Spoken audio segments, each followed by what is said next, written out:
How does Dan Hurley replace Cam Spencer and Tristen Newton? You're Locked On UConn.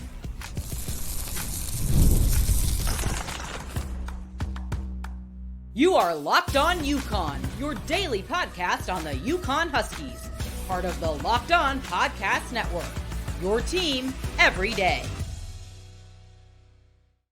Thanks for making Locked On UConn your first listen every day. We are free and available wherever you get your podcasts and on YouTube, part of the Locked On Podcast Network, your team every day. Today's episode is brought to you by GameTime. Download the GameTime app, create an account, and use the code LOCKEDONCollege for $20 off your first purchase. So the question remains, how do we replace the production of Cam Spencer and Tristen Newton? Do we already have those pieces? Or is the portal the answer, or a mixture of both? We've already talked about a few different names. Dayton guard Koby Brea told On3, amongst others, that the 5 schools he is currently considering: Kansas, Duke, North Carolina, UConn, and Kentucky. Nice to see some of the other blue bloods actually join the true blue blood in UConn in the mix there. Brea has completed Zoom calls with each program. Why is he so attractive? The 6'6" wing averaged close to 12 points a game, but shot an incredible 49.8% from three-point range. And as we've chronicled, not all on wide open threes, a lot of step backs, difficult three-point shots, shooting 50%. Even the year before, with less volume, averaged almost 47% from three as a junior. So look, that is to me, that's the prize of the guard pool for UConn. Let's just break down who is in the mix there. Kansas has already signed 1 million guys. If Koby Brea goes there, to me, he's less serious about having an immediate impact. He's going to average less minutes. He's probably not going to play in a system that is conducive to him, even though Kansas does shoot the ball quite a bit. Duke, if you go to Duke right now, they've lost, I think, 9 or 10 guys in the portal. They just signed Shane Gillis. I don't know what that does for them. That was more for me, like if UConn wanted to use a value add piece to kind of get a guy in that's more of a leadership guy. But Duke is going to have 6 freshmen plus other transfers that are to be they'll be revealed later. I think they got a Syracuse transfer in. Him going to Duke doesn't make as much sense because, to me, actually, you know what? I could see him going to Duke if he wants to play in an offense where he would be the volume shooter. Although John Shire has really shown an ability of slowing the ball down. They've played a lot of games in the 60s. North Carolina, I feel like, is a fit for Koby. To me personally, if you look at all 5 of these schools, Kentucky's a dark horse because of the way Mark Pope plays his offense. BYU shot a incredible 774 threes last year. So if that doesn't fit Koby Brea, there really isn't another school that does. UConn is also a team that shoots a high volume of threes, but they more hunt it and also kind of look for those good twos in the pick and roll from different sets. I also feel like UConn's offense allows a shooter like Koby to get open, and he's got a knack for that. We talked about that in the last episode where we talked about Koby Brea, is his ability to get open where defenses are constantly like, how did that happen? So I think that's why I think, and I'm biased because this is a UConn podcast, but just looking at the way people run their offense, I think Kentucky's offense with Mark Pope is the closest one to UConn in terms of motion and in terms of how they run things. Mark Pope is definitely an innovative offensive mind. I don't think he's any Luke Murray, but that's, again, my bias. North Carolina, just because of the pace of which they run, I think is a fit. And I feel like Hubert Davis has a little bit of giving Koby Brea a little bit of free reign. Same thing with Shire. But I really think it really comes down to UConn, Carolina, and Kentucky. Those are the 3 schools I think he's going to choose from. I don't think Duke and Kansas are serious players. If I'm wrong and he goes to one of them, I'll say it. But that would be my thought process. Aidan Mahaney has scheduled a visit. We're also competing there with UVA and Creighton. He's a little bit more, I don't want to say undersized, at 6'3", 6'4", but it doesn't have the body of Koby Brea at 6'6", 220, 230. Aidan is a type of kid that I think is an intriguing prospect because he fits UConn's system to a T. I had a Virginia fan get in my mentions yesterday talking about how they're making him a priority. I can't see how a player is going from St. Mary's in like a free-flowing offense that wants to go to Virginia. Creighton is in the mix. USC is in the mix. Kentucky's in the mix. If you're Virginia, what do you sell Aidan Mahaney on? We play really good defense. So does UConn, but we also score points. Even Creighton plays really tough defense. They may not play it to the level of UConn, but of the schools that are mentioned, Creighton to me is it could be a potential fit for him, and that's a competition with us. I know there's some people who aren't high on Aidan, even in the UConn community, where they're thinking, he struggled against higher talent. He also had his best games against their best opponent. They play 3 times in Gonzaga. I think he rises to the occasion when the moment strikes.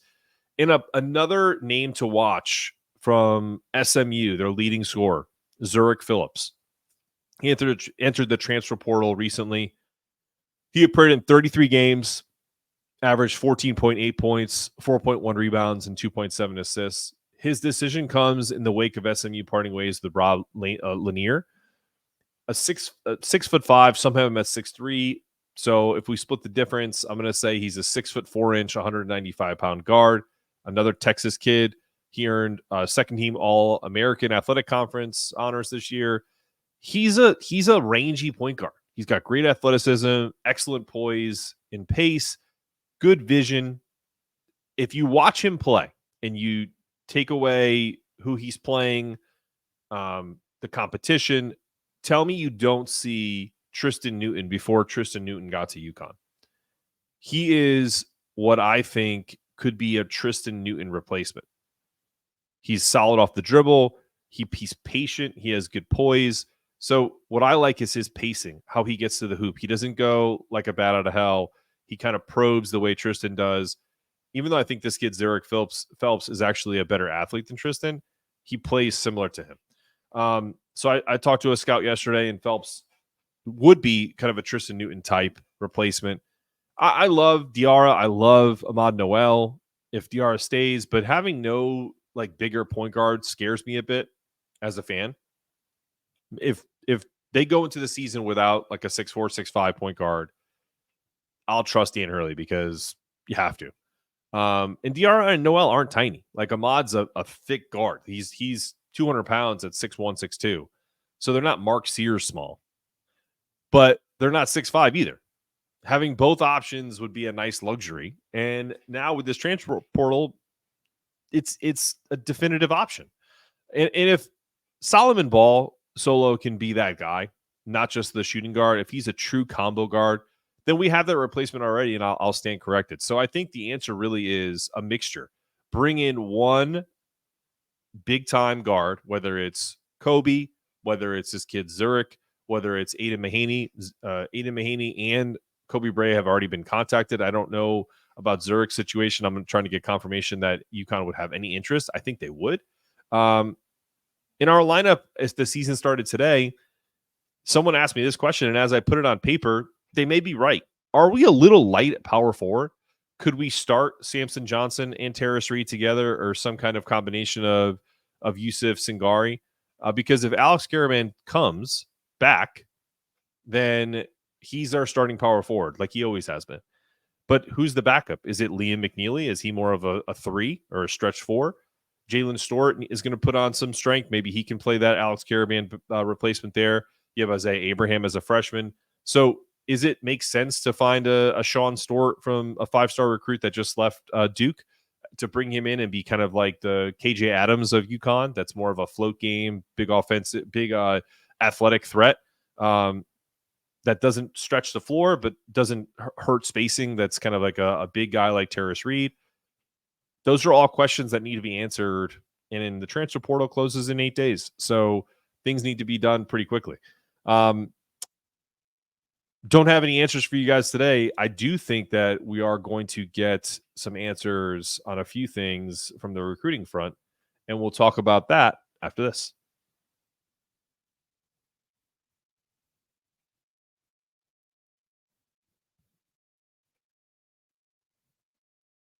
Let me tell you about my recent experience with buying tickets. Ever had one of those frustrating moments when you're trying to snag tickets for a Major League Baseball game?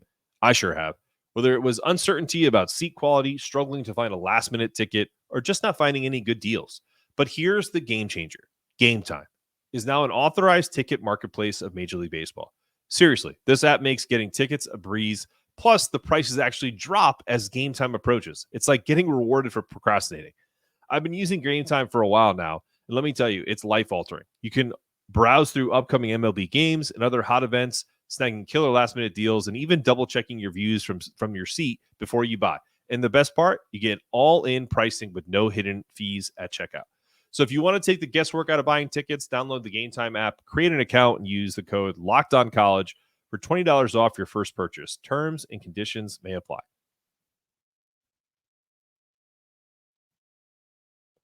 It's playoff time in the NBA and NHL. Baseball's in full swing, and FanDuel is your place to bet on every game. Right now, new customers get $150 in bonus bets, guaranteed. That's $150, win or lose. Bet on every game, from slap shots to home runs to slam dunks, all on this app that is safe, secure, and easy to use. What are you waiting for? Visit FanDuel.com/lockedon and make your first bet an automatic win. FanDuel, America's #1 sportsbook.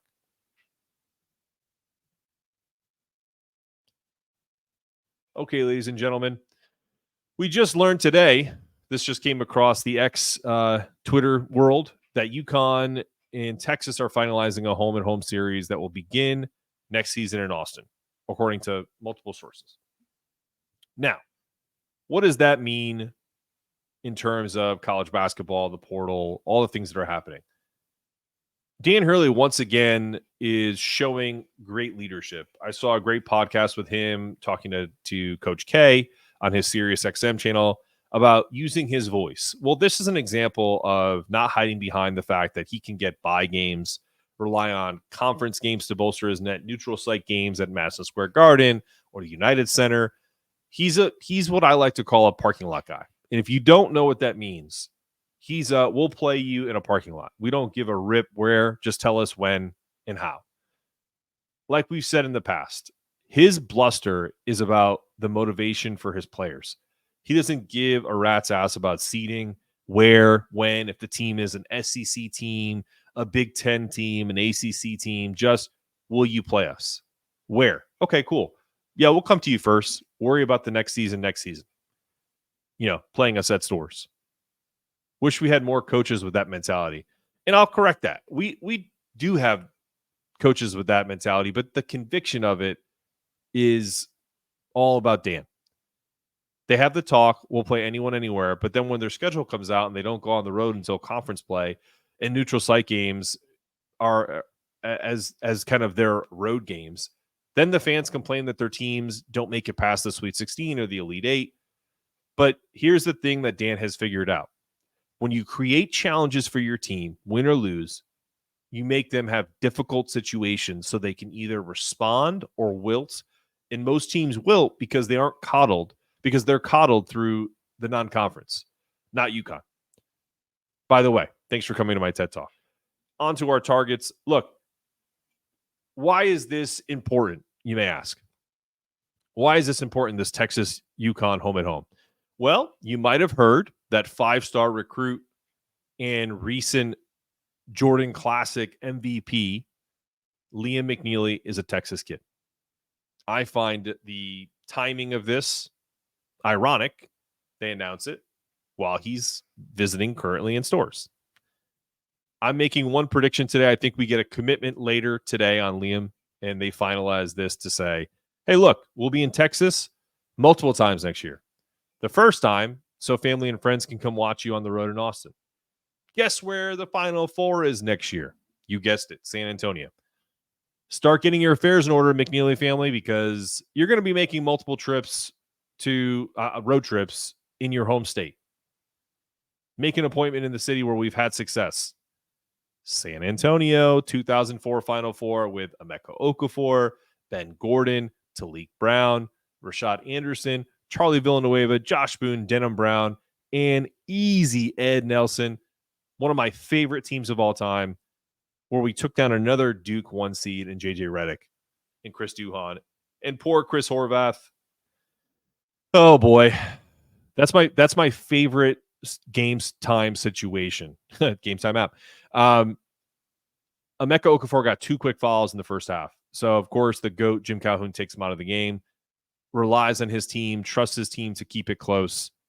Down 9 points late in the game. Emeka Okafor literally bled them out. They were down to just Chris Horvath. Was it Shavlik Randolph or Sheldon Anderson? Maybe I'm getting those names wrong, but they're two power forward center guys who were supposed to be the duo that would stop or marginally frustrate Emeka Okafor were not available. And so poor Chris Horvath was there, undersized, maybe 6'9", playing more of a stretch 3 than a 4. And Emeka just took him to school, and Calhoun took Coach K to school. Let's just be honest, right? I think early in Calhoun's career, he lost some of those games, but tactically, he was always a better in-game coach than Coach K. And he proved it on the biggest stage twice, once in a national championship and then once again in a national semifinal. So I'd love nothing more than to repeat that with Liam getting the best of his high school teammate, Cooper Flag. I have to remind you guys this week, Locked On NFL Draft is available now. We have the draft coming in 2 days, 48 hours. Hope my Giants don't screw anything up. That remains to be seen.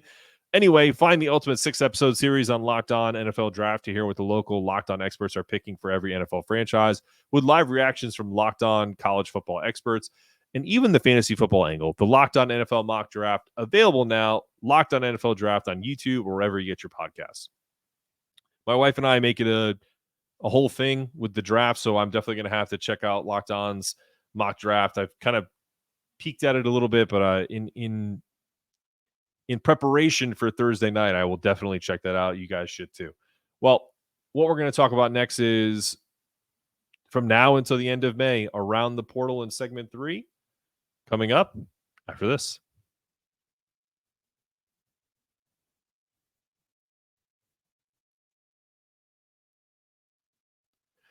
We've all been there, either as a player or a fan. It's halftime and the scoreboard is not looking good. You're feeling low, not sure your team can pull out a win. That's when you dig deep, lift your head up, and say to yourself, time to get back in the game. Pull off some bank heists and takes as much of my friends' money as I possibly can. That's right. The smash hit mobile game Monopoly Go lets you compete with your friends to get the most riches in the biggest empire. It's Monopoly Go you love, but on your phone. Anytime with tons of new twists, including leaderboards to compare your progress to your buddies. There's so much to do. Play on countless dynamic Monopoly boards, make your friends bankrupt by smashing their landmarks with a wrecking ball, charge other players rent for your iconic properties. You can even work with your friends to crack open community chests and in tournaments to get extra awards and climb the leaderboard. So get back out there, put your game face on, and download Monopoly Go now, free on the App Store or Google Play.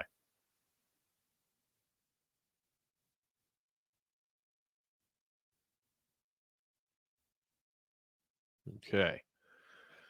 I have to say, Monopoly Go is a fun game. I think my wife at one point was just like, "Are you playing Monopoly again?" Yeah, I think that's definitely go check it out. I've since stopped playing it, but it's on my phone, and I'm definitely leaning towards going back to it. So definitely Monopoly Go is a go-to app on my phone. So around the portal, where are we? Do we need to target a little more beef? And what I mean by that is UConn doesn't really have what I would consider, lack of a better term, like a goon squad. They don't have, that's an NHL term, right? An enforcer. They have toughness guys. I feel like, it doesn't get any tougher than one of the freshmen that's coming in, Amon Noel. The kid's an absolute bulldog. Solo ball is dynamic. Jalen Stewart, you cannot mess with him. I think he is going to be an absolute stud. Jaden Ross, although is slight for his frame, is a tough cat. So we have toughness players. I don't think that Dan Hurley, what's that guy from Coastal Carolina? We need dogs. We don't need a bunch of cats flying around. I don't think Dan Hurley is meowing around stores. He's got dogs. So, hungry Huskies, what was that Shabazz Napier famous quote? I don't think that Dan Hurley has a collection of prima donnas. But what I do have concerns is in the fact that if we go back to our starting lineup, maybe having to play more of a congested style, not congested style, but less spacing. No one's guarding Samson Johnson outside of the paint. No one's guarding Terrace Reed outside of the paint. Yosef Singari. You bring Alex Caravan and Liam McNeeley back, then you have a duo, a dynamic duo at the power forward, or stretch forward, if you will. But do you have a guy that can come in and spell them from a athletic standpoint, that can guard bigger players, but also get rebounds? I think what we're going to have to see is, again, if we do get a larger guard that can rebound like Tristen Newton, like a Zhuric Phillips, like a Koby Brea, is it needed? I think that's going to be the domino that falls. If we get Liam McNeeley and Alex comes back, then you're set there. But if you get Liam and Alex doesn't come back, I don't think that I don't think you should expect Liam McNeeley to be Alex Caravan right away. I mean, the kid's a stud. The kid's a 5-star. He's got plenty of talent, but he needs to be in this system and he needs to learn from this coaching staff first. Same goes with a guy like Isaiah Abraham, freshman out of Virginia. A guy like Noel is going to come in. Does he have a similar start to Steph Castle? And then people are maybe questioning him initially, and then all of a sudden he turns it on. We'll know more now in the next few weeks, but I think my opinion on this is going to be about whether or not Alex Caravan comes back. That's the last domino for me, and then you can start to see clearly what the roster construction looks like, because there is no replacement for Alex Caravan. People have said Jalen Stewart is. You're probably right, but Jalen is a different player than Alex. They play the same position. They're probably going to play the same position in Dan Hurley's offense, but to me, there is no replacing a guy that you call the brain center. So bringing in an experienced guy, that's why I advocated, and people are going to kill me for this, but I don't think Shane Gillis does anything to affect winning by himself. But if you put a Shane Gillis on a team like UConn that has a culture of winning, I think he creates leadership opportunities for a 23-year-old kid who has been in a tough program, tough-ish, right? But played in the Big Ten for 4 years. That type of player at that position, a shorter power forward, I think is going to be needed. If I'm wrong about that, then that's fine. I think there's an opportunity to not get pushed around. But I also feel like there's a style that UConn plays that's very European, that's very tough-minded on ball defending, but it's not going to, we're not going to be the 90s Knicks, right? And by the way, I've said this a few times on X, because Stan Van Gundy did a few UConn games, and he said things like, man, the college game is so much more physical than the NBA. If anybody's watching the playoffs right now, there are literally no fouls called in the NBA. You literally have to be assaulted for there to be a foul going to the rim, and then they call very light on the stars. And what I mean by the stars, you have, guys like LeBron, you have even guys like Jamal Murray, you have guys that go to the basket and they flail. And I'm not saying, LeBron is in a category of his own with the flopping, but they all do it. And it permeates all down through college basketball. But you don't get as much love in college for bailouts as you do in the NBA. It's really sad because the product is great. Those 2 games last night were awesome. But the problem is that I have is people geared towards that, like, this game is rigged mentality, because they see refs being duped, for lack of a better word. So anyway, back to UConn. I like this starting lineup of, you get Caravan back, you go Samson, Alex, Jalen Stewart, Solo, and then your starting point guard is a mixture of Diarra and Noel. I think Ahmad takes over for Diarra eventually, but I think to start the year, I think Diarra starts. And this is assuming Alex and Hassan come back. So there's a lot of questions. I do think you should be on the lookout today for Liam McNeeley to commit to UConn.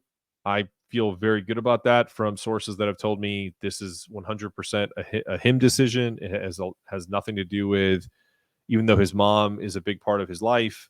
Liam is a winner. He's won at every level. And when he steps on into that facility and he sees all of those banners and he sees these coaches and these kids that have all experienced this, there's not a player there that hasn't experienced a title at UConn. That's another thing that I think is so big with these visits. Whoever is showing him around, they were a part of a national championship. There, not anywhere else. So look for that. I think Liam commits today. I have to tell you guys, the last thing about today is Locked On has launched the first ever national sports 24/7 streaming channel on YouTube, and now it's also available on Amazon Fire TV and the free Fire TV channels app.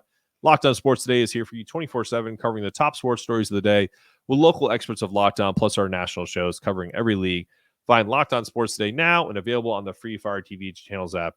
This has been another episode of Locked On UConn. I'm your host, Mark Zanetto, asking you to stay locked in, stay connected, make sure your toughness meter is always rising. And as always, go Huskies.